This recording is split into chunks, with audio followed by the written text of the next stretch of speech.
And hello, everyone. Welcome to the Real Estate Show on KCMX News Media 880. I'm Pete Belcastro. This lady right here is Alice Lema. We're both real estate brokers with John L. Scott in Southern Oregon, and we get together with you once a week here on the radio and on YouTube at realestateshoworegon.com to talk about issues facing real estate. What better topic today than we have our guest here across from us, who is Simon Hare. And Simon is a former Josephine County Commissioner, elected in what year were you elected?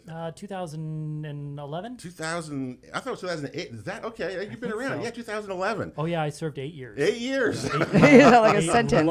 Eight long years. Yeah. Just got released. And your family's been around Josephine County for a long time, right?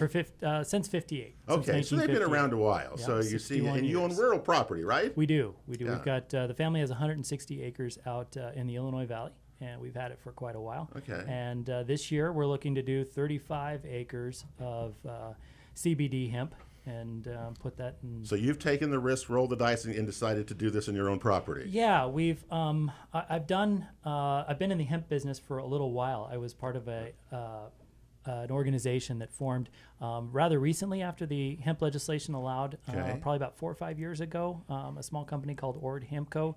And we had one of the first licenses to grow in the state. And since then, it's kind of gone defunct and had some issues. Yeah. But looking to take another swing at the hemp. Well, it's back in full force right now. There's no question around it. Everybody's planting it, and it's easier to deal with than cannabis right now. It's got some great benefits. Well, I've heard all sorts of stories. You have too. Oh, sure. I hear stories of that all this hemp is being planted and no one's buying it. How are they? Is it sold, or if you sold your stuff? Tell me what. Most of last year's crop is sold. In fact, it was astronomical prices for smokable hemp. So a lot of people who are interested in the benefits of the CBD but are not interested in the THC are converting over from traditional marijuana to just hemp joints, I guess. Joints. So seriously, that's a good one. Yeah, okay, that market was insane this last year. I think started out somewhere around $200 a pound, which was still very profitable for hemp because you can grow. There isn't a limit to how much you can grow, but there's a quality aspect of it. It needs to resemble the traditional marijuana bud that you would typically find in a dispensary. And it went as high, I've heard, $700 to $900 a pound, which is tremendous for something. You could have 10 acres, 30. I know people who are growing hundreds. The price you just said, that would be higher than a pound of cannabis. Mm-hmm. And so so if you heard that story, that may be true, right? And without all the regulations. At times. It fluctuates tremendously and based on quality. Based on quality. Yeah. So everybody who's planting, drive around. Well, and even go North Phoenix Road. Even last year, there was probably 50% of what was planted never actually made it through to the cycle, right? Yeah, that's true. Well, they didn't get a chance to harvest it because that takes a tremendous amount of energy and people and staff and money, and then you have to have a place to dry it properly. And a lot of people tried to dry it in their fields, and some were successful, some were not. Okay. And we were blessed last year with the longest number of days without rain in the fall. Even with the smoke. Even with the smoke. I don't know that really affected it. It didn't. Yeah. I didn't hear anybody complaining about the smoke. It affected the vineyards, flavor. maybe. Yeah, it affected a lot of other crops, so that's very interesting. Your smokable marijuana, I don't think that really. Smoky smoke. So you'd plant some if you own land. Actually, and I'm talking to some of my friends about buying some agricultural land with good water. And one of the things we want to talk about today is what does it really take to make this crop productive and to be successful in this? What kind of land? What kind of water? It takes a tremendous amount of energy, money, time. There's a lot of people who have never farmed before. I have an ag business degree, but I'd never really plowed a field before. And I started doing that last fall and this spring, and it is humbling. I'm pretty good at what I do, but to get a 2-bottom plow, just simple, all level, the way it needs to be. Yeah. You look at, maybe people drive by a farmer on a tractor and just say, oh, some dumb guy or whatever. Yeah, it looks pretty easy from the street. They're the smartest people walking around right now because they come up with solutions right out in the field to doing things. Sure. Oh my gosh. So what kind of equipment do you need? These people are buying these 300 horsepower tractors that are $250,000, $350,000. The kind of money that's being thrown around. That's the way cannabis money was being spent, right? Everybody was throwing money here. Well, I think a lot of cannabis people are taking that revenue and they're turning it over into a legitimate taxable IRS can go, a whole 9 yards, and trying to make that transition out of kind of a darker market kind of. Well, and a lot of them are waiting their time for the cannabis to be federally legal. So this is something they can do with the same land and the same equipment. Yeah. And to show you how big it's become, our alma mater, Oregon State University, has I think a hemp. They've dedicated like a hemp college in Department of Agriculture, like a whole section dedicated to research and studying and classes. That's awesome. It's going to be that much. But okay, does it take a lot of water? I'm trying to figure because out cannabis does take a lot of water. How are these fields flushed? They flush it with a tremendous amount of water and nutrients. That's how they get it to these. So define really flush, because not everybody in our listening audience knows what that means. A lot of people do traditional cannabis, and I'm not an expert by any means, but they'll do them in raised beds or boxes where they can just have the water go through it, and it's very porous soil, and they capture it a lot of times underneath because there's still a lot of nutrients in it, and they'll recycle that. But in hemp, their volume. They're not looking at, you could only have a certain number of plants in a certain square footage. There's no limit to the number of plants you can have in hemp, and there's no number. How are they? I don't see any sprinklers or any irrigation on them. Is it all dry land farming? No. It's a drip system. Wow. So in those a drip tape. Yep. In those tapes, those long strips. Yes. They're carrying some under water. The plastic that you see. You probably don't see. That's very efficient. It is. It should be very efficient for not losing a lot of water. People who don't want to use the plastic are typically using a rice hay and as a weed barrier, or any other kind of thing that they can use for a weed barrier. Some people who are really upset. Well, they found the plastic really challenging to bring up last year or to keep down from the wind. Oh yeah, they're not doing plastic this year. Some people. Your first years, people are always usually doing. That's what I love about Southern Oregon, though, is we evolve. Know, our farming industry has been around forever, and we're still evolving and learning. And people like you are willing to jump in. Apparently, the biodegradable plastic can subject your property to lose its organic certification or not be able to be certified organic if you use the decomposable. Don't quote me on that. I've just heard from one of the largest producers around Southern Oregon and in the Illinois Valley that he doesn't use the biodegradable plastic because he wants his place to maintain an organic certification. So how important is that certification? It can be huge when you're looking at the smokable flower component in the market. To differentiate yourself with so many different players coming in, you've got to find that niche that sets you apart. And a lot of it has to do with your story. What soils, what amendments, and how you have your staff, how you take care of them. All of those elements are really vital to the marketplace. People who are purchasing this want to know that it's coming from a sustainable producer. Should I worry Simon? We're talking, by the way, with Simon Hare, who's the former Josephine County Commissioner and hemp grower, today with Pete and Alice. Should people worry about the nutrients that are put into the soil with the water? Is it going to wash away? Is it harmful, or should we not worry about that? Most of the time, it isn't. It isn't going to be harmful.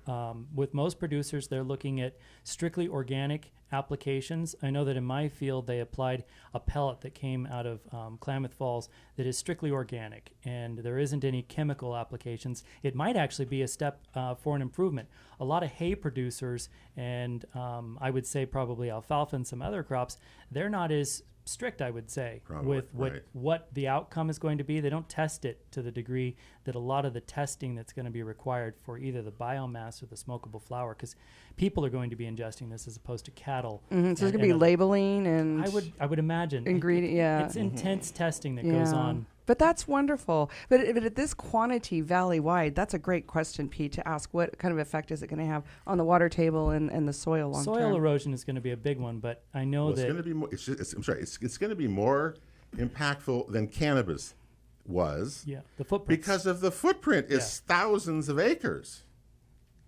Yep. It's got to have some impact. And people want to do more. Everybody wants to do more. And everybody wants to plow up. I've heard of people leasing property. People walk onto your property and say, I'll lease it for X thousands of dollars to plant hemp. Typically, it's $1,000 to $1,500 an acre. Yeah. And to lease? Yeah. See? That's pretty good. That's pretty good money. I've heard it as high as $5,000 an acre. Well, which just seems crazy for 6 months. Wow. And how long does it take? It's July. They're still planting this stuff. They're still planting. Does it take? When does the fruition come? It really depends on when the seeds were germinated or cloned. Okay, cloned. If they were cloned a month or two ago, I've seen people putting gallon-sized pots into the ground, into the tens of 20, 30 thousands of these in a field. The work that's required to do this kind of, it's out of control. It really is. I started to count one row. Okay, I started to count one row of those strips out by North Phoenix Road, and you just get lost. It's usually about 2,000 to the acre. 2,000 to the acre. It varies probably 200 on either side of that, either 2,200 or 1,800. Wow, that's a lot. It's a lot. Okay, and I've heard people, we're going to make $1 million. We got money. Money's going to flow with hemp.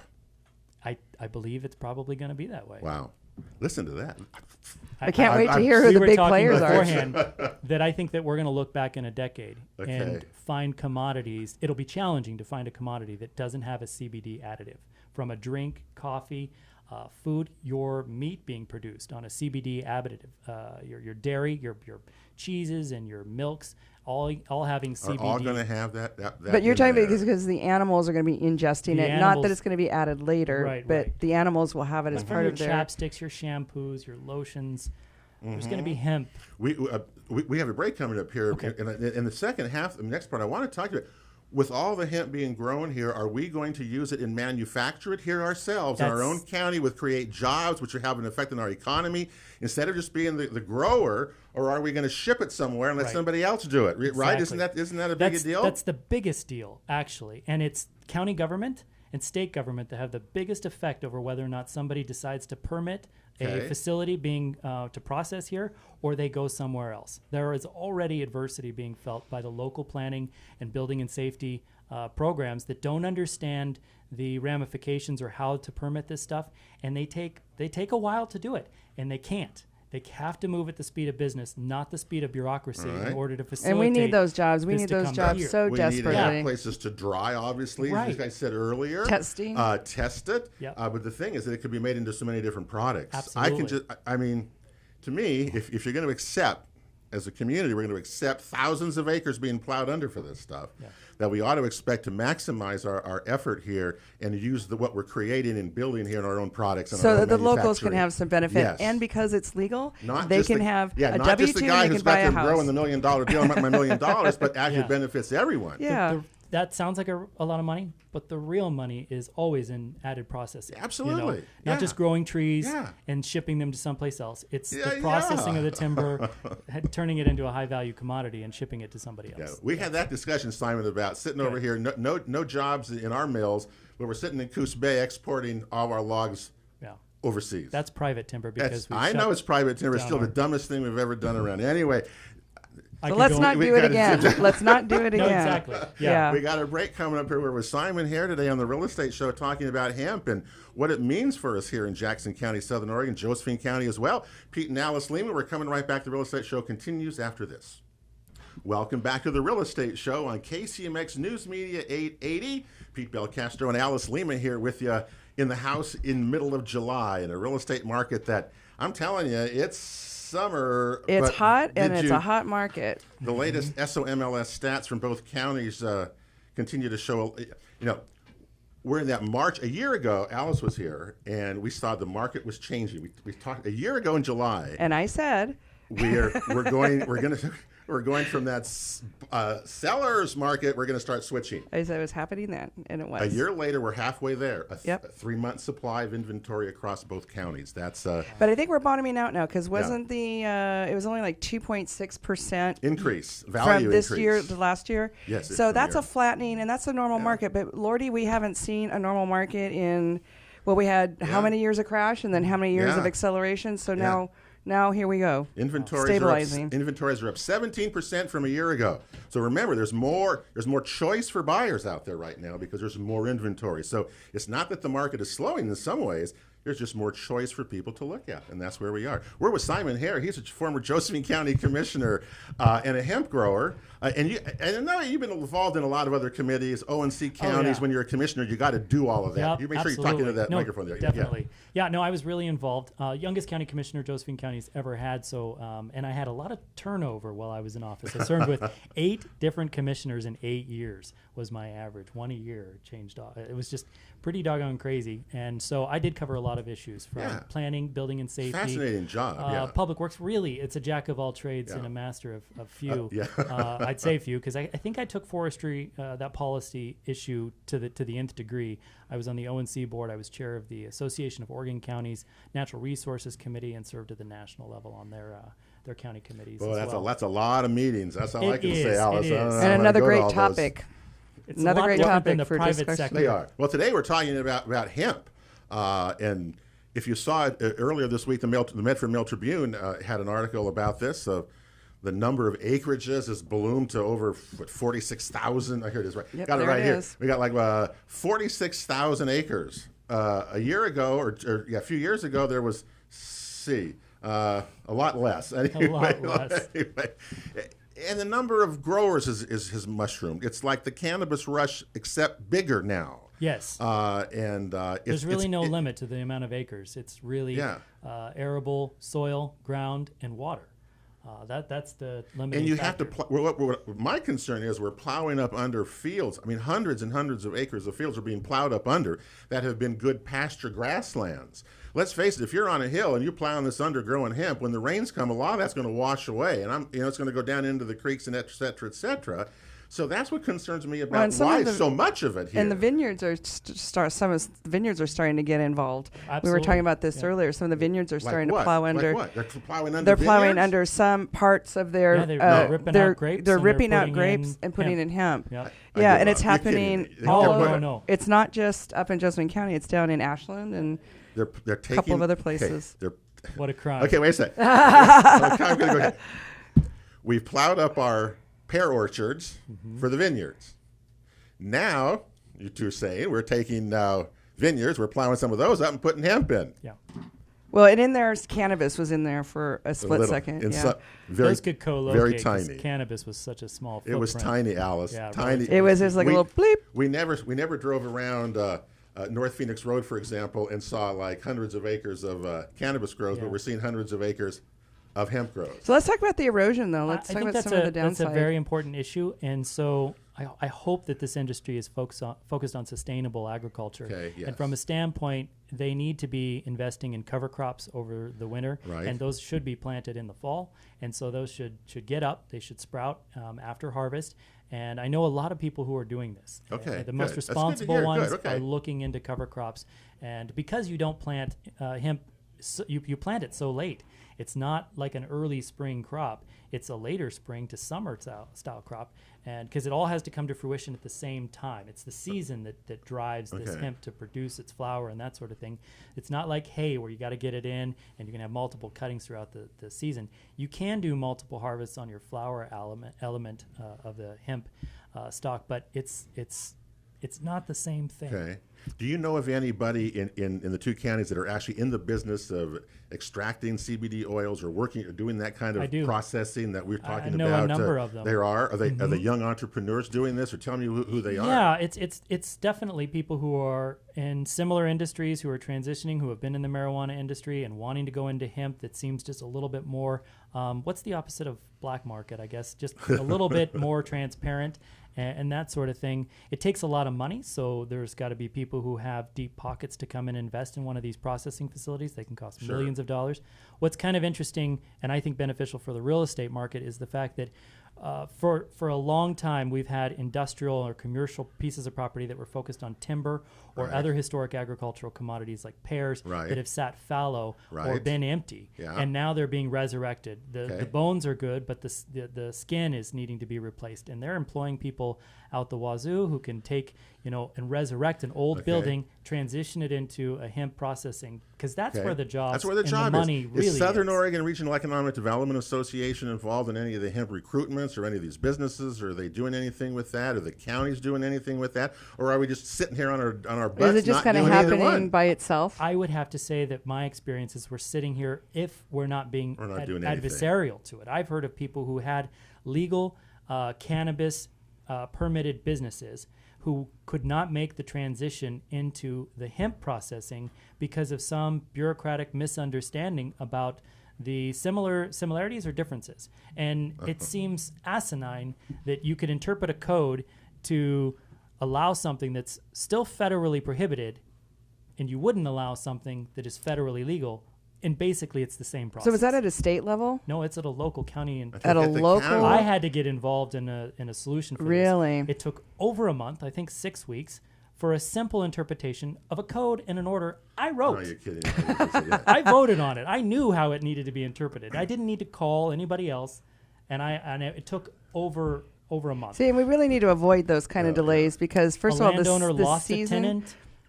And the whole 9 yards. That's the most discouraging thing I've heard so far in our show today, with you saying that. That's one that's experience. so ready, and our county governments who are in charge or charged with the economic welfare of our community have, it seems like, such an opportunity to make this really something big here. There may be things they're doing that I'm not aware of. Sure. But frankly, if I'm not aware of it, you don't know. You would know. Is it? Yeah. Well, we don't want to miss the opportunity, too, either. No. This is not, they're going to go somewhere else. I'm sitting on my tractor out in my field, and I've lived there my entire life. My family's been there for 61 years, and I see the kind of economic activity of trucks and trailers and everything going up and down our road. It couldn't be, it's got to be comparable to what the timber industry was. And I think this is going to stick around. I don't see this one being a flash in the pan. Not that timber was a flash in the pan or not sustainable, because I believe it actually was. It was other reasons that it's not here as prevalent as it used to be. But this is going to be around for a little while, and so we have to be very strategic about it. We want to be marketing this element as a processing hub for what comes next. Right now, it's all about the money, and it's all about the biomass and the smokable flower. But tomorrow, it's going to be about the textile component. It's going to be about the food additives for feedstock, the cosmetic. for livestock. So it's not the pharmaceutical. And 100 years from now, we could have a much different economic situation here in Southern Oregon. And that means in real estate, people can have a W-2 because it's legal, and they can buy a house, and they can live here, and they can have a family here. And right now, it's hard to do that because of jobs. A lot of people have questions about, well, won't Tennessee and Oklahoma and some of these other historically large producers of agricultural commodities outperform our market, what we can produce here? And I don't believe that that's quite the case. There's a little bit different. It's kind of like people who grow alfalfa over here as opposed to growing alfalfa in Klamath. Sure, very, very different. Klamath grows really good alfalfa. Yeah. It's basically, everywhere can grow alfalfa pretty much, but it's not all the same. Not the same. And people are really particular about what kind of cannabis they're going to either be putting in their bodies or using for topical pharmaceutical elements. And we've got a niche here that is, it's no surprise, it's no wonder why people have been growing marijuana here, legally or illegally, forever. That's why that's been going on and for we're early a long time. We're early in the industry, too, and that's something that is temporary, and we don't want to blow that opportunity. Well, it's the soil and the climate, and we need to embrace it, I believe. So I'm wondering, where are you getting all the workers? Where are people getting all the workers? Where are all the workers come from? That's a very good question. I'm not really sure. Some people are local. What I've seen on some of the local farms around my place is a combination of people. It's people who are done processing other agricultural commodities that have transitioned into the hemp, because it's all cyclical. They need you when they're picking blueberries in a month, but after that, they don't need you anymore. Oh, okay. And it's like for 30 days, and then for cannabis, they need you for this, and then so hopefully there's an opportunity that this may be just broadening the season of people who can find employment in agriculture. That would be ideal. But land use issues, there's very limited capacity to do housing for workers. Right. And I know we were just talking about that. Farms in the Illinois in Josephine County over on the Applegate, they own a hotel in Grants Pass, and they put their workers up at that hotel. They have to bus them every day to and from. They finally got permits to do some temporary housing out there, some farm worker housing, but it's not adequate in the limits that they place on the zoning, even for 30 days, to be able to house a number of people. It's really limiting. But I can see the neighborhood. The Right to Farm and Forest Act is very strong in Oregon, so people need to understand that when you live next to an EFU zoned property, that's there. Yeah. It's a Goal 4 resource, and you're not. Do the neighbors complain about any of the hemp activity? You know, I haven't heard from. Yeah, from I mean, we them used to have a lot about the cannabis because everybody's in it. It seems yeah. like you really can't. One of the big concerns that I've heard from the cannabis industry is the cross-pollination from the hemp industry, because the goal is to have a field full of females. Right. Every cannabis farm is going to have only females unless Right. they're doing a seed, a genetics kind of a thing. Yeah. But that'll be in a greenhouse and very controlled. I don't know the legalities of your neighbor has a hemp grow, and he doesn't really care the fact that he has males and females in his. But you are wanting to do smokable flower. You don't want seeds. You want just female. It's going to be tricky. Put neighbor against neighbor. I'm not sure. Whatever it is affecting rural properties. And Alice, before we got a break coming up here, in the 3-month period, April through June, compared last year to this year, rural properties in Jackson County overall of 10 acres or more, which is where a lot of hemp is at, lost 17.8% in value. Yep. See, we're still on the downslide in the rural properties. This is left over from cannabis. Right. We're seeing this, but we haven't had the effect yet. Sounds like it's time It's to going to buy. go the other way. And the interest rates are low, so it is a great time to buy. And in Josephine County, they actually went up. Large parcels. There wasn't many sold, but I was going to say it seems like any square foot of ground that you can right now till and grow on. Well, are we going to use all of the water for this? Anyway, there's lots of questions that come up with this about water on this. Huge thousands and thousands of acres now are being watered that weren't watered before because they have water rights, I guess. So anyway, we got a break coming up here, Alice. This is just like wild. There's so many more questions. So many more. We're do. We got a break coming up here. The Real Estate Show. Don't forget you can check out any of our past shows at realestateshoworegon.com. All of our past shows are there. Please check them out if you will. We're coming right back to KCMX after this. The Real Estate Show continues here on KCMX News Media 880 and on YouTube at realestateshoworegon.com. Pete Belcastro and Alice Lema here with you in the house today. Mid-July, midsummer, real estate market clinging along. The stats it came out this week.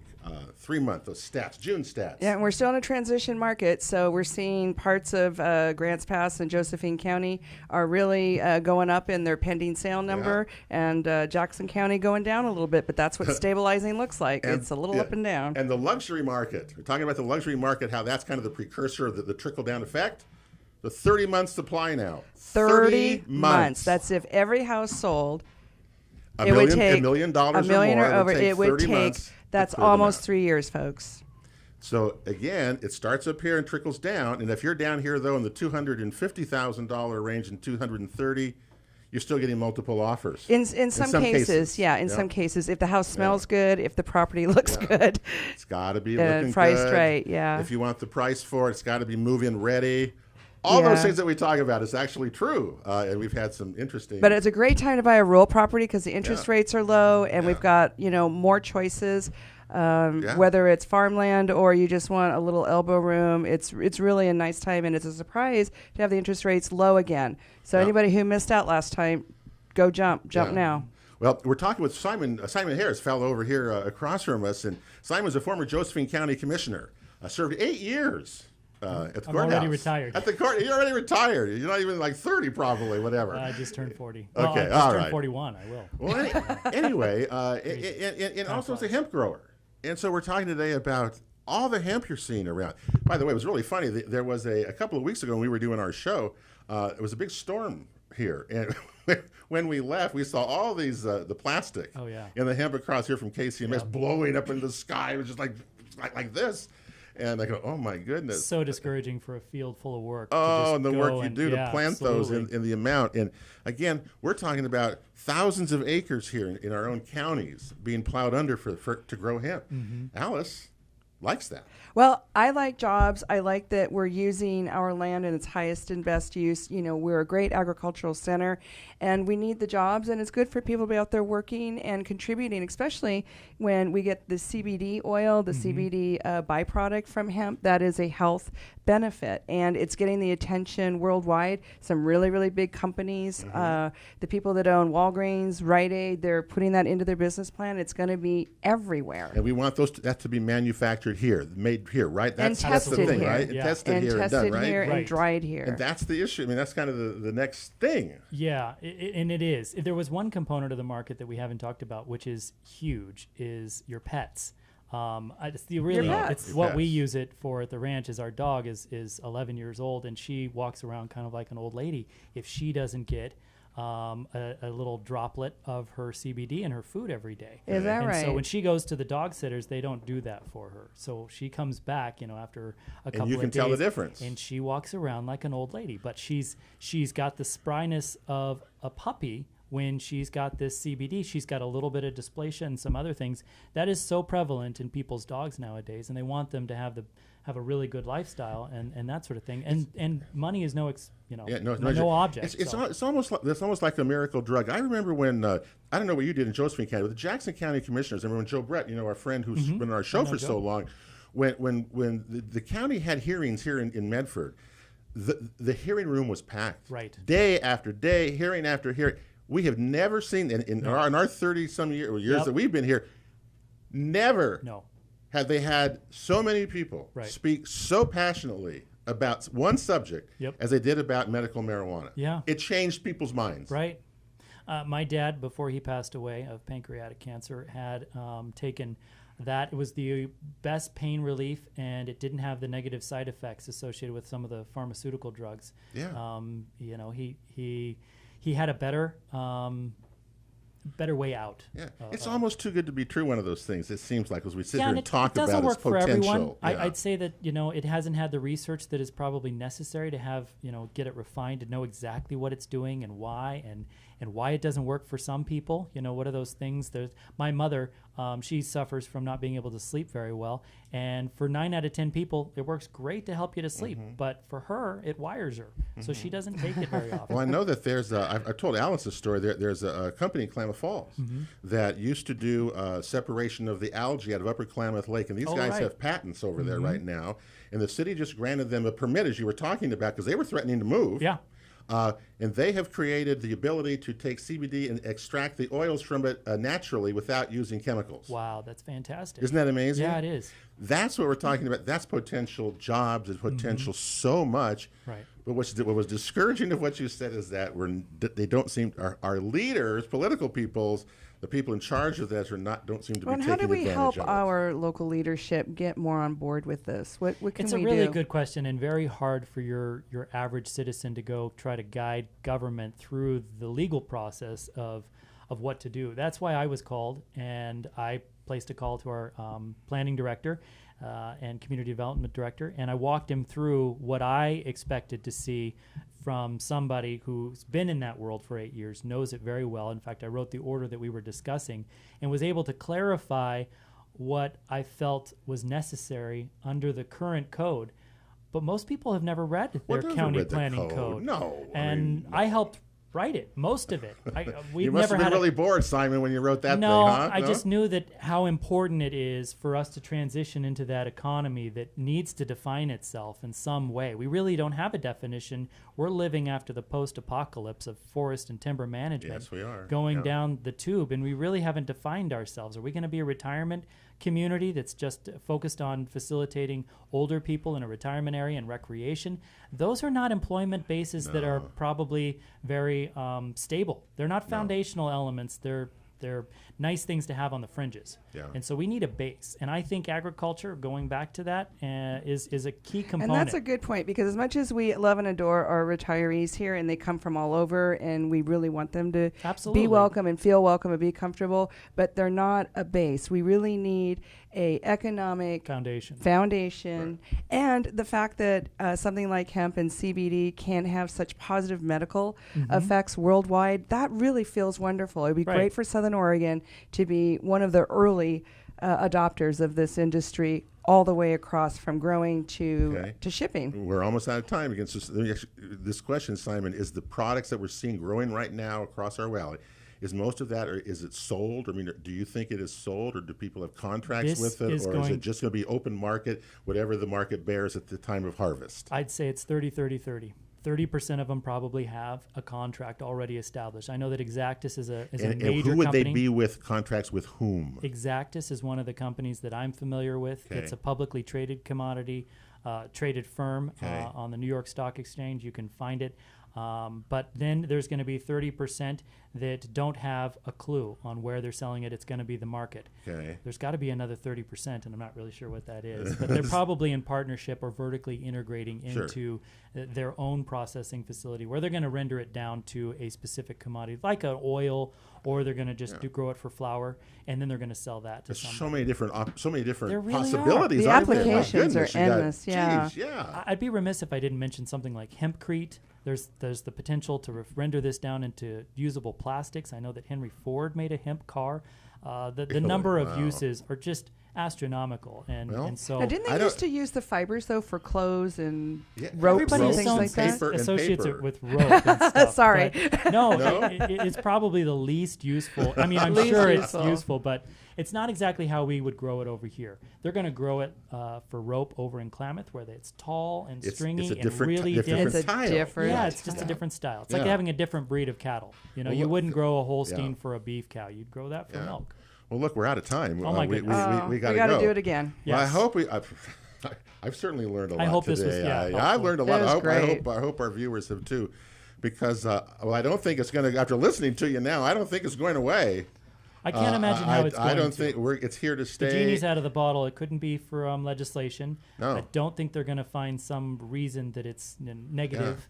I think it's here to stay. So we got to control and do a good job of raising it and do it right. We get as many jobs and things as we can out of it. Absolutely. Hey, that's to do it for the real estate show today. Thanks to Brett Nance who ran our camera today. Appreciate Thank that you, very Brett. much. So for Simon Hare, Alice Lema, I'm Pete Belcastro. Thanks for joining us. Thanks, Simon. RealEstateShowOregon.com is our website. Please check it out. Have a great week, everyone, and God bless you all.